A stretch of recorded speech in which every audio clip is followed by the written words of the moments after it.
నమస్తే, welcome to gossips garage. దోస్త్ మేరా దోస్త్ ఒక్క రోజుతో ఫ్రెండ్షిప్ మొదలు కాలేదు. సింగిల్ విక్టరీతోనే ఆ దోస్తీకి బ్రేక్ పడదు. తక్కువ 3 టర్మ్లు 15 ఏళ్లు. ఓ లెక్కన 2040 దాకా కలిసే ఉంటాం, కలుపుకునే పోతామంటున్నారు జనసేనాని పవన్ కళ్యాణ్. ఫ్యూచర్ పాలిటిక్స్ పై కన్ఫ్యూజన్ లేదు, ఫుల్ క్లారిటీగా ఉన్నామని చెప్పేస్తున్నారు. లోకల్ గా కూటమి నేతల మధ్య గ్యాప్ ఉన్నా అక్కడక్కడ రచ్చకెక్కుతున్నా స్టేట్ లెవెల్లో మాత్రం అధినేతలు ఒకే స్టాండ్ మీద ఉన్నారు. పొత్తు పాలిటిక్స్ పై పవన్ దూకుడెందుకు? బాబు కంటే ఓ అడుగు ముందుకేసి కూటమి లాంగ్ లివ్ అని ఎందుకు అంటున్నారు?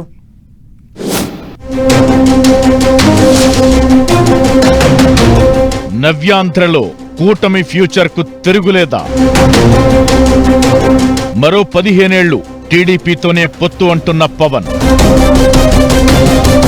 బాబు పవన్ మాటల్లో లాంగ్ టర్మ్ వ్యూహం ఉందా? ఎన్నికలెప్పుడొచ్చినా కూటమిగానే రంగంలోకి దిగుతాం.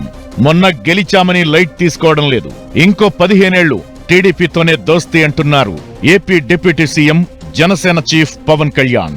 కలిసి కదం తొక్కి మొన్నే సత్తా చాటాం, రాబోయే రోజుల్లోనూ కలిసే నడుస్తాం, నవ్యాంధ్రను ఒక్కో మెట్టుపైకి ఎక్కిస్తామంటూ కూటమి ఫ్యూచర్ పై అటు సీఎం చంద్రబాబు, ఇటు డిప్యూటీ సీఎం పవన్ ఫుల్ క్లారిటీతో ఉన్నారు.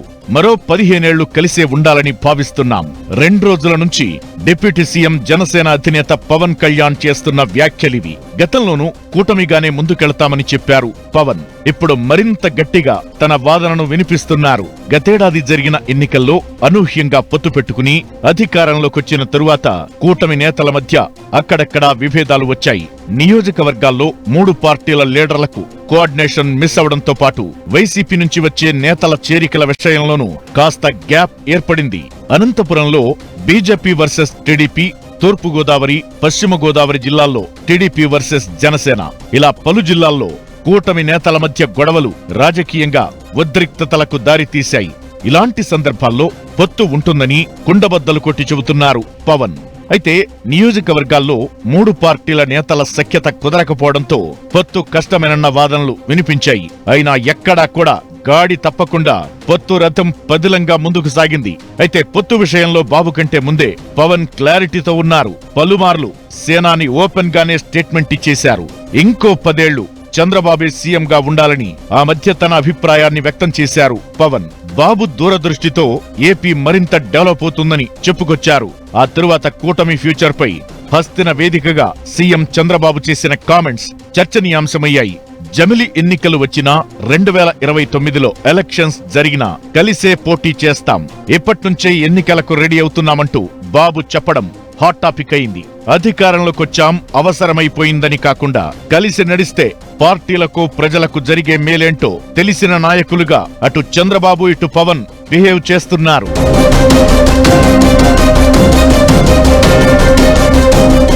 ఏపీలో టీడీపీ, జనసేన, బీజేపీ కూటమిగా గత ఎన్నికల్లో అధికారంలోకొచ్చాయి. ఇందులో ఒక్క టీడీపీకి మాత్రమే గెలుపును సొంతం చేసుకునేంత ఓటు బ్యాంకు ఉంది. జనసేనకు పవన్ ఇమేజ్, కాస్ట్ ఈక్వేషన్స్ తో చెప్పుకోదగ్గ ఓటు బ్యాంకు ఉన్నప్పటికీ సొంతంగా గెలిచేంత బలం లేదు. అలా అని కీలకం కాదని చెప్పలేం. ఏపీలో గెలుపోటములను డిసైడ్ చేసేంత సత్తా మాత్రం జనసేనకు ఉంది. ఇక బీజేపీ అయితే కూటమితోనే అన్నో ఇన్నో సీట్లు సంపాదిస్తూ వస్తోంది. సో ఈ నేపథ్యంలో అధికారంలో ఉండాలని కోరుకునే ఈ 3 పార్టీలు కలిసి పోటీ చేస్తేనే పవర్ స్టీరింగ్ ను పట్టుకోగలవన్నది రాజకీయ నిపుణుల అభిప్రాయం. పొత్తుపై ముందే అలర్ట్ అవడం వెనుక ఇంకో స్ట్రాటజీ ఉందట. ఏ పార్టీ ప్రభుత్వంలో ఉన్నా అంతో ఇంతో ప్రజా వ్యతిరేకత కామన్. డిసైడింగ్ ఫ్యాక్టర్ గా ఉండే ఆ ఓటు షేర్ మీదే గెలుపోటములు డిపెండ్ అయి ఉంటాయి. అందుకే ఎవరి దారి వారిదే అని కాకుండా లాంగ్ లివ్ కూటమి అంటున్నారు బాబు పవన్. రాష్ట్రంలో జనసేన, బీజేపీ కంటే టీడీపీ ఓటు బ్యాంకే ఎక్కువ. ఆ పార్టీనే బూత్ స్థాయి వరకు చాలా స్ట్రాంగ్ గా ఉంది. ఆ తరువాత ప్రతి ఊర్లో పవన్ కు అభిమానులుంటారు.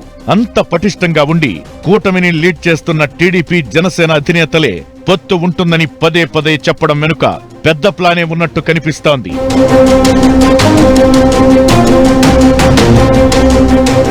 రాజకీయాలన్నప్పుడు పరిస్థితులు ఎప్పుడూ ఒకేలా ఉండవు. మొన్నటి ఎన్నికల్లో లభించినంత ప్రజా మద్దతు ఎప్పటికీ ఉండకపోవచ్చు. అలాంటప్పుడు కూటమిగా పోటీ చేస్తే గత ఎన్నికల్లో వచ్చినంత ల్యాండ్ స్లైడ్ విక్టరీ కాకపోయినా ప్రభుత్వ ఏర్పాటుకు మాత్రం ఇబ్బంది ఉండదనేది బాబు పవన్ ప్లాన్ గా తెలుస్తోంది. సేమ్ టైం కూటమిగా గెలిచారు, ఎన్నాళ్లు కలిసుంటారు, మిత్రబంధం ఎప్పటిదాకా అన్న ప్రశ్నలకు కూడా తమ కామెంట్స్ తో క్లారిటీ ఇచ్చేస్తున్నారు టీడీపీ జనసేన అధినేతలు. పొత్తు ఉంటుంది, క్షేత్రస్థాయిలో టీడీపీ బీజేపీ జనసేన నేతలు కార్యకర్తలు కలిసి నడవాల్సిందేనని ఇండికేషన్ ఇస్తున్నారు. మరో 15 ఏళ్లు పొత్తు ఉంటుందని పవన్ అంటున్నారు. ఈ నేపథ్యంలో ఆయన సీఎం అయ్యేదెప్పుడు అనేది పెద్ద క్వశ్చన్ గా మారింది. పవన్ మాత్రం పదవుల కంటే రాష్ట్ర ప్రయోజనాలే ముఖ్యమంటున్నారు. ఈ టర్మ్లోనే 2.5 ఏళ్లు సీఎం పదవి అడగాలని కొందరు సూచించినా అలాంటి షరతులేం పెట్టలేదు. రాబోయే రోజుల్లో కూడా కలిసి నడుస్తామంటే పవన్ సీఎం పదవి ఆశలు వదులుకున్నారా అన్న చర్చ జరుగుతోంది. లేక కూటమిగా పోటీ చేస్తేనే గెలుపు సాధ్యమని భావిస్తున్నారా? టీడీపీకి అండగా నిలిచి వాళ్ల మద్దతుతోనే సీఎం పదవిలో కూర్చోవాలని స్కెచ్ వేస్తున్నారా అనేది ఆసక్తికరంగా మారింది. పవన్ కామెంట్స్ నేపథ్యంలో ఏపీ పాలిటిక్స్ రాబోయే రోజుల్లో ఎలా ఉండబోతున్నాయో చూడాలి మరి.